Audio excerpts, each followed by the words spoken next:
Hello, welcome to Charity Matters, a podcast series from Muckle LLP, where our lawyers chat with guests from the charity sector who have first-hand experience and insight about topics we all care about. This week is Trustees Week, a week dedicated to celebrating the achievements of nearly 1 million trustees across the UK. In this bite-sized podcast, we speak to some of our lawyers who are also trustees in their spare time to find out about their experience as a trustee and to share useful tips with our listeners. Hi Lydia, welcome to our Charity Matters podcast. It's great to have you here today. Thanks for having me. Would you be able to start off by just introducing yourself, telling us a bit about your role at Muckle and your trustee role? Yeah, so my name's Lydia Stewart and I'm a solicitor in the real estate team at Muckle, and I've recently become a trustee at Choysez, which is an alternative all-girls school provision in Bedlington, based in the northeast, and basically it's to help girls who have been kicked out of school or they have circumstances which mean that they can't go back to standard form of education, and it provides an alternative educational institution for them. Oh wow, that sounds like a brilliant charity to be a part of. Yeah. And you mentioned that you've just become a trustee of the charity, Yes. so that's really exciting. And what made you want to become a trustee? So I'm part of the community team at Muckle, and they were a charity that we'd previously provided some funding to. So that they've been brought to us through our sort of community representative who introduces charities to us and has the connections. And just on a whim, Hugh and Debbie went to go and meet them, and they said, did I want to come with them? And this was in December 2024. So I decided to go along just for fun. And I ended up meeting the girls and going around the school and meeting the teachers, and I just thought it was really lovely and amazing, and I thought just the environment they created for these girls was such like a safe place, and it seemed really just like a really good safe environment for these girls. And I care a lot about women's education, particularly young women's education, and sort of having equality of education for all people, so I was really like the cause anyway. And then afterwards, basically they'd followed up to say thank you for the visit, and they asked if I would like to become a trustee, and I said of course, because I was very happy to do it. We recognise at the moment that there are a lack of young trustees in roles, sort of on boards across all charities. And as yourself, as a young trustee, could you sort of tell us about why you think that young trustees are underrepresented on boards? I think it's a mixture of things. I think the main thing, because this was primarily what it was for me, is that I was worried that I didn't have the experience to be able to do it. I didn't really know what a trustee did. I'd heard the word thrown around a lot, but I actually didn't understand what it was, to be honest, really. And I'd done little bits of charity work and support, but I'm in real estate, so it wasn't the main kind of work I would do, so I didn't really have much knowledge about it.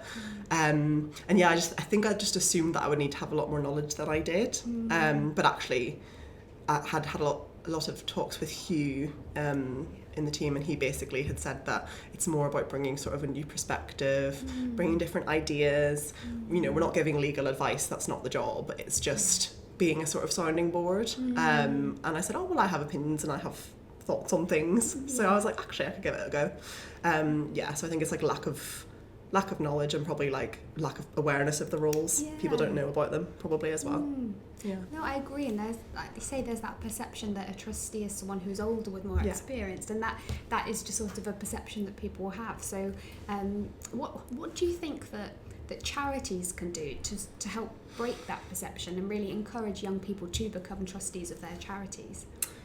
I think it's difficult for some charities, particularly for Choysez was a bit of a funny one, because it's a bit more sensitive and private, 'cause it's sort of young women in vulnerable positions and things like that. So that was a little bit more kind of just happened because I went to see them. But I think for other more open charities, things like social media channels, just doing some advertising in that way is probably helpful. I think charities speaking to companies they work with and getting them to sort of put it out to the young people as well, because I know we did some recent training about trustee roles with Muckle, and they talked about sort of letting people know those roles exist, and it's sort of our purpose champions can do that. So I think the charities can do it themselves, probably through social media and stuff, but then firms and people associate with them can help them as well, because it's probably hard for them. They don't always know what to do, or they don't always know how to put themselves out there.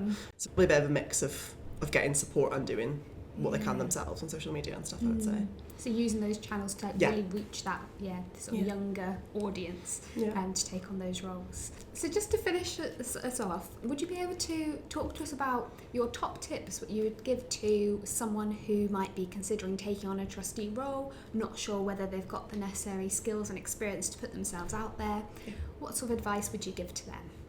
I think if you're hesitant or feeling a bit unsure, it's just knowing that you do have knowledge, you do have experiences, you do have perspectives. You might not have as many experiences as someone who's a little bit older, who's been around the block a little bit longer has, but you do have opinions and thoughts by the very fact that you exist and you're an intelligent young human.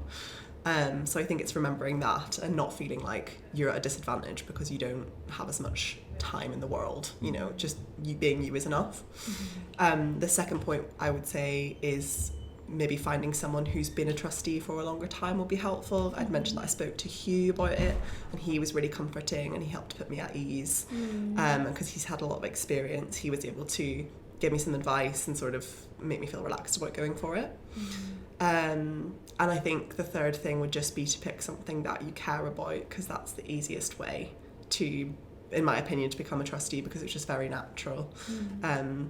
Whatever that is. So for me, it was, in this particular scenario, it was young women finding a safe space to have education when they weren't able to in a school environment, or they're from backgrounds which mean it's really difficult for them to learn. And I think that really hit, that really touched my heart, because we're not all so lucky and not everyone's born in a safe space to learn, and it's a really important thing.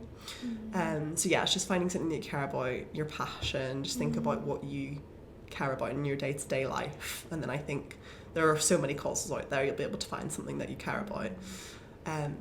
Yeah, it's really interesting that you mentioned that finding something you have that passion about, because that is a message that was resonated through our previous podcast speakers with Alison and Hugh on earlier. So yeah, it's definitely a message for everyone to find something that you're passionate about, and find a charity that supports a cause that really resonates with your own personal interests and passions. So that's fantastic. Thank you very much, Lydia, for speaking to us today. Thank you for your time. You're welcome. Thank you for having me.